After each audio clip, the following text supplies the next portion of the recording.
year is 2010, and the global economic landscape is defined by a singular, overwhelming paradox. While the United States and Europe are still tending to the deep wounds of the subprime mortgage crisis and the Great Recession, the industrial heart of the developing world is beating faster than at any point in human history.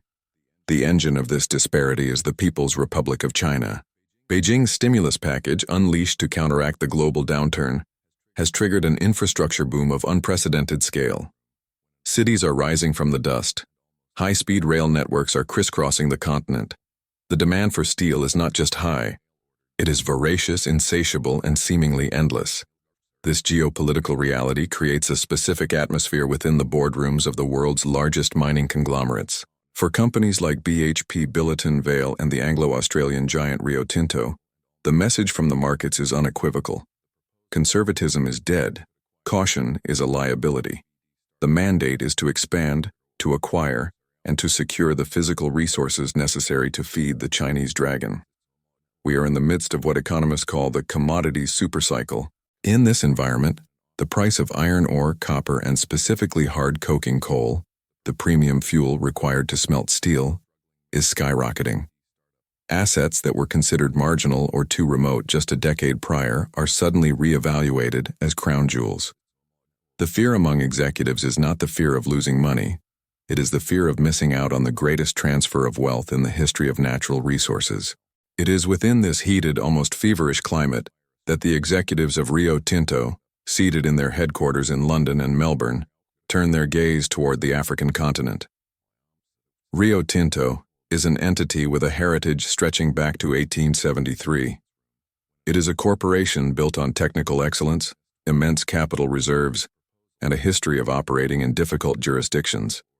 However, in late 2010, Rio Tinto finds itself in a defensive position regarding coking coal. Their primary rivals possess superior assets in the established coalfields of Queensland, Australia. To maintain their standing as a top-tier supplier to the Asian steel mills, Rio Tinto needs a new frontier. They need a deposit of such magnitude that it can shift the balance of power in the global coal market. They find this potential in the Tete province of Mozambique. On the geological maps spread across the tables in London, the Moatize coal basin looks like the answer to every strategic prayer. The surveys suggest the presence of billions of tons of coal. It is one of the last great undeveloped mineral districts on Earth. But maps are two-dimensional representations of a three-dimensional reality. They show the location of the carbon, but they do not convey the heat, the dust, the politics, or the sheer logistical impossibility of the terrain. The decision that Rio Tinto is about to make, to acquire a junior mining company called Riversdale Mining for nearly $4 billion, will not be undone by a lack of coal. It will be undone by a failure to understand the complex interplay between geography, infrastructure, and sovereign power. To fully comprehend the magnitude of the error, one must first understand the target. Riversdale Mining was an Australian junior miner. In the ecosystem of resource extraction, junior miners serve a specific function. They are the risk takers. They are the explorers who go into unproven territories, secure the drilling licenses, navigate the early bureaucracy, and prove that the resource exists. Their business model is not necessarily to build a mine that operates for 50 years. Their business model is often to prove the value of the ground and then sell themselves to a major, like Rio Tinto, at a massive premium. Riversdale had done its job brilliantly. They had secured the rights to the Benga and Zambezi projects in Tete. They had drilled the holes and produced the samples. They had courted investors and spun a narrative of a new coal giant rising in East Africa. However, Riversdale was sitting on a logistical time bomb. The Tete province is landlocked, located deep in the interior of Mozambique. The distance to the nearest port on the Indian Ocean, Beira, is nearly 600 kilometers. In the mining business, the extraction of rock is often the easiest part of the equation. The profit is determined by the cost of transport. If you cannot move the bulk commodity to a ship efficiently, the value of the mineral in the ground is effectively zero. In 2010, the infrastructure connecting Tete to the ocean was practically non-existent. The Sena railway line, A colonial-era tract that had been ravaged by the Mozambican Civil War and decades of neglect was the only rail link. It was narrow, prone to flooding, and operated with limited capacity. Crucially, the capacity that did exist on the Sina line was already spoken for. Vale, the Brazilian mining titan, had entered Mozambique years earlier. They had secured the rights to the railway and were in the process of rehabilitating it. For any competitor entering the region, the rail line was a bottleneck controlled by a rival. This fact was known to everyone in the industry. It was not a secret. It was the fundamental barrier to entry. When Rio Tinto began its due diligence on Riversdale, the question of how do we move the coal should have been the end of the conversation. If you cannot use the train, you cannot build the mine. But corporate hubris is a powerful force. Rio Tinto's leadership under the guidance of CEO Tom Albanese believed that they could engineer their way out of a geopolitical constraint. If the railway was blocked, they would create a new path. They looked at the map again and saw the Zambezi River. The Zambezi is a legendary body of water. It flows through 6 countries, winding its way to the Indian Ocean. In the eyes of the Rio Tinto executives, the river was a highway. They formulated a plan known as the barging solution. The concept was audacious.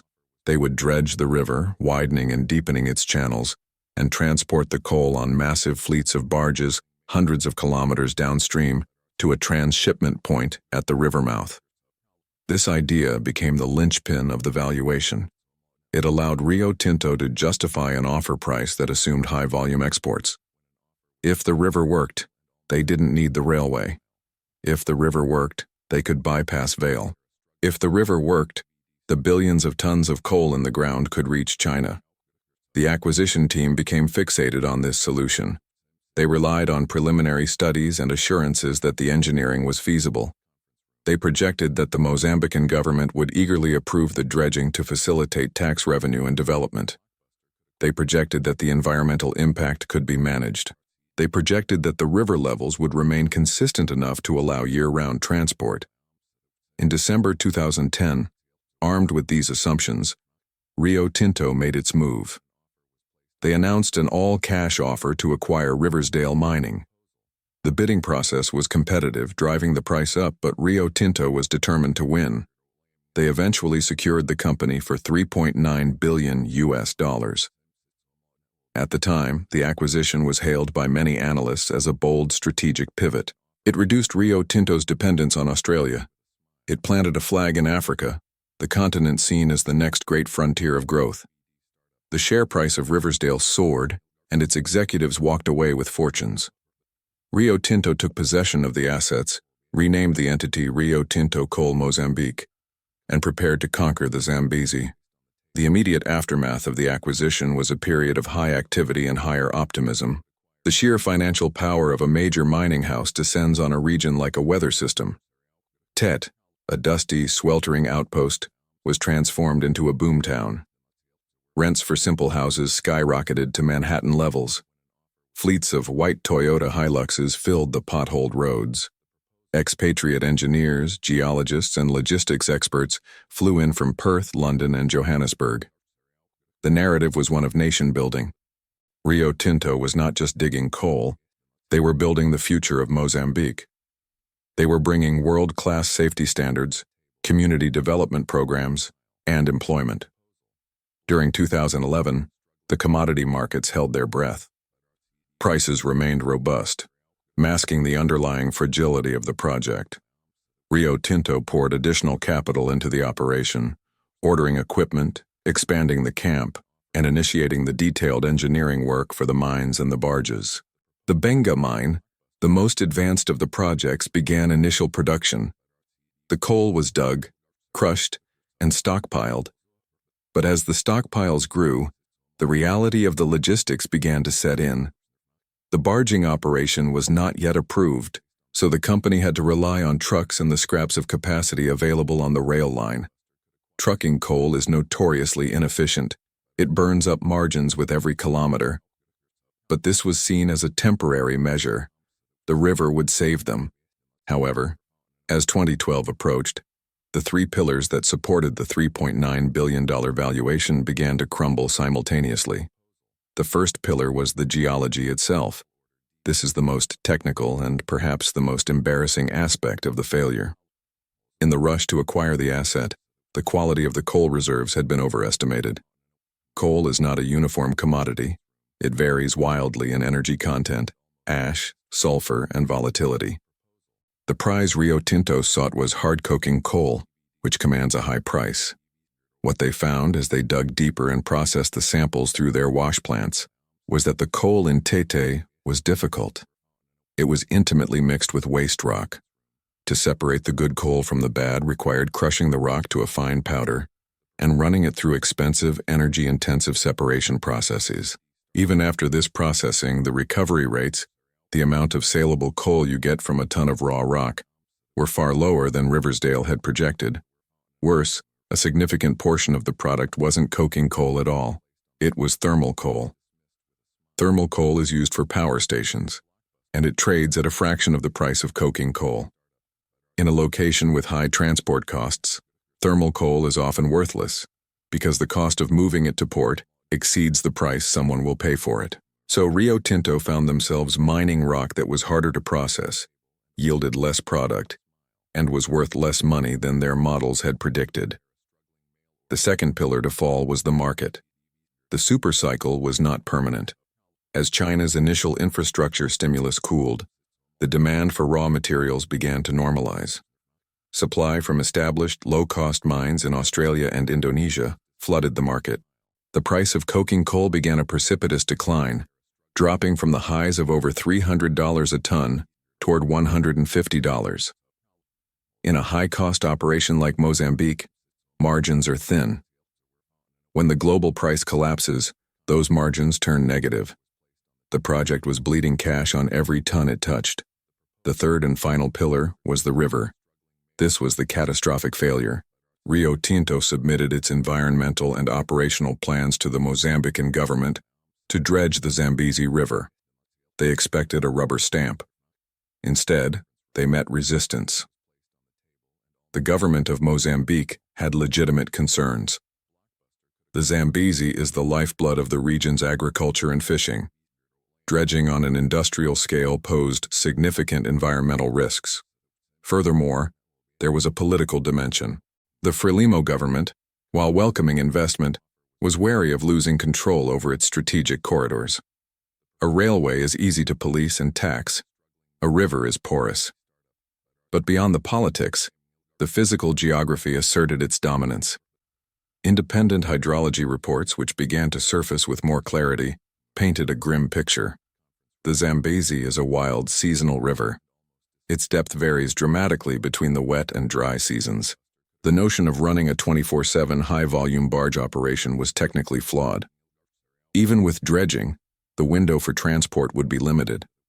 The capacity would never reach the tens of millions of tons Rio Tinto needed to justify the investment. In early 2012, the realization set in. The government would not approve the dredging, and even if they did, the river wouldn't cooperate. The barging solution was dead. Rio Tinto was now the owner of a massive, low-quality coal mine in the middle of Africa, with no way to get the product to market. They were at the mercy of the single-track railway controlled by their competitor, Vale. And Vale, quite naturally, prioritized its own coal. Rio Tinto managed to secure a meager allocation on the rail line, but it was a fraction of what was required to break even. The asset was stranded. The billions of dollars spent were effectively trapped in the red earth of Tete. By late 2012, the mood in London had shifted from optimism to crisis management. The board of directors demanded answers. The audit committee launched a review of the carrying value of the assets. In the world of corporate accounting, an asset is valued based on the future cash flows it is expected to generate. When the coal price drops, the recovery rate falls, and the transport route vanishes, those future cash flows drop to zero. The rules of accounting dictate that the company must recognize this loss immediately. It is called an impairment charge, or a write-down. It is a public admission that capital has been destroyed. The discussions behind closed doors were tense. The acquisition of Riversdale was not just a bad deal, it was a humiliation. It exposed a systemic failure in Rio Tinto's risk assessment processes. It showed that the company had been swept up in the euphoria of the supercycle and had suspended its critical faculties. They had trusted the optimistic projections of the sellers over the hard realities of the ground.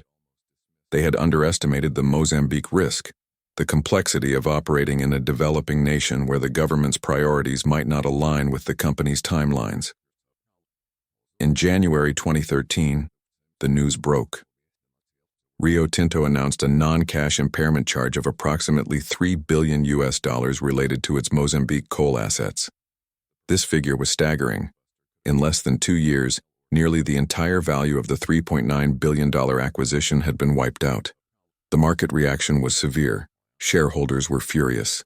They demanded accountability. The consequences reached the very top of the corporate hierarchy. Tom Albanese, the CEO who had presided over the deal, stepped down from his position. Doug Ritchie, the executive who had led the energy division and championed the Riversdale purchase, also departed. It was a clearing of the decks. But the pain for the company did not end with the firings. Rio Tinto still owned the mine. They were still burning cash to keep the lights on, paying salaries and maintaining equipment for an operation that had no economic future. They attempted to restructure the project. They looked for partners. They tried to lobby the government for rail upgrades, but the economics were fundamentally broken. The global coal market continued to soften, making high-cost jurisdictions like Mozambique even less attractive. For the next year and a half, Rio Tinto Coal Mozambique was a zombie asset. It appeared on the balance sheet as a reminder of the mistake. The thousands of workers in Tete faced uncertainty. The boomtown atmosphere evaporated as quickly as it had arrived. Contractors were let go. Rental prices crashed. The white Toyota Hiluxes disappeared from the streets. The dream of Tete becoming the next Queensland turned into a cautionary tale of the resource curse. The sudden influx of capital had distorted the local economy, and its withdrawal left a vacuum. In 2014, Rio Tinto decided to cut the cord completely. They initiated a sale process, looking for anyone willing to take the liability off their hands. The potential buyers were few. The major Western miners were not interested. They all knew the logistical nightmare of the Zambezi. The only interest came from state-backed entities in India, where the hunger for coal was still acute enough to justify high risks. An Indian consortium, International Coal Ventures Private Limited, known as ICVL, stepped forward. The negotiations were short. Rio Tinto had no leverage. They simply wanted out. On July 30, 2014, the deal was announced. Rio Tinto sold the entire Riversdale operation, the Benga mine, the Zambezi project, the exploration licenses, the equipment, the infrastructure, everything that had cost them $3.9 billion plus millions more in development costs. The sale price was $50 million. To put this in perspective, $50 million is less than the cost of a single large mining truck fleet. It represented a destruction of shareholder value exceeding 98%. It was, for all intents and purposes, a total loss. The company had bought a mountain of coal for billions and sold it for pennies. The story of Rio Tinto and Riversdale is often taught in business schools as a case study in failed due diligence, but to view it only as a spreadsheet error is to miss the deeper lesson. It is a story about the disconnect between the abstract world of global finance and the concrete reality of physical geography. In the skyscrapers of London and Sydney, it is easy to draw a line on a map and call it a supply chain. It is easy to assume that because a government wants investment, it will bend to the will of a multinational corporation. It is easy to believe that engineering can conquer nature. But the Zambezi River does not care about shareholder value. The geology of the Moatize Basin does not adjust itself to fit a financial model. And the geopolitical dynamics of Mozambique operate on a timeline that is indifferent to quarterly earnings reports. Rio Tinto arrived in Africa with the arrogance of capital, believing that money could solve the problems of infrastructure and distance. They learned, at a cost of nearly $4 billion, that capital is only one variable in the equation of power. The mine in Tete continues to operate today under Indian ownership, but it remains a marginal producer in the global scheme. The barges never sailed. The river remains undredged, flowing to the ocean exactly as it has for millennia, indifferent to the plans of the men who tried to monetize it. The railway was eventually upgraded, but the capacity remains constrained, and the logistics of Mozambique continue to plague operators in the region. Ultimately, the decision to buy Riversdale was a decision born of fear, the fear of irrelevance in a booming market. It drove one of the world's most sophisticated companies to abandon its discipline. They gambled on a perfect scenario where the government, the river, and the geology would all align in their favor. Instead, they faced the imperfect reality of the world as it actually is. The billions were lost not by a sudden disaster or a corrupt scheme, but by the slow, grinding accumulation of facts that were available from the very beginning, waiting for anyone willing to look away from the map and look at the ground. This stands as a permanent record of the limits of corporate power. It is a reminder that in the high-stakes game of global resources, the map is not the territory, and the territory always wins. The $9 billion transferred from Rio Tinto's accounts did not disappear into thin air. It was redistributed to the sellers, to the bankers, and to the consultants, while the shareholders were left with nothing but a tax write-off and a hard lesson in the geology of the Zambezi Valley. This was the decision that cost billions.